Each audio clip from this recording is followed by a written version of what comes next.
Hi viewers, இப்போ நம்ம சில கலெக்ஷன்ஸ் பார்க்க போகிறோம். இந்த sari fabric lychee silk.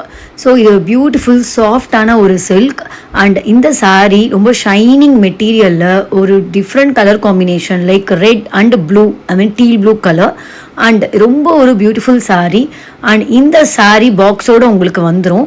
And இதில் நிறைய வெரைட்டிஸ், நிறைய கலெக்ஷன்ஸ் இருக்குது. ஸோ இதில் ஒன்று ஒன்றா நம்ம பார்க்க போகிறோம். அண்ட் ஒன்றும் ஒரு டிசைன்ஸ், ஒரு வெரைட்டி. அண்ட் இந்த சாரியில் சீ-த்ரூ கிடையாது, டிரான்ஸ்பரன்சி கிடையாது. ஸோ நீங்கள் சிங்கிள் ப்ளீட்ஸ் விட்டுக்கலாம். ஸோ அந்த மாதிரியான ஒரு சாரீ தான் இது. அண்ட் இப்போ பார்க்குறது ஒரு beautiful colour combination and my favourite colour combination mustard and red. ரொம்ப ஒரு பர்ஃபெக்டான இந்த சில்க் சாரீ மாதிரியே இருக்கும் பார்க்குறதுக்கு. அண்ட் பட் சில்க் சாரீ கிடையாது, ரொம்ப ஒரு லைட் வெயிட்டான சாரீ. அண்ட் வேர் பண்ணதே உங்களுக்கு தெரியாது. அண்ட் அந்த மாதிரியான ஒரு காட்டன் டைப்லேயே இருக்கும், பட் சில்க் ஒரு ஷைனோடு இருக்குது. அண்ட் இந்த சாரியில் சீ-த்ரூ இல்லை, டிரான்ஸ்பரன்சி இல்லை.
குணமுகனாசு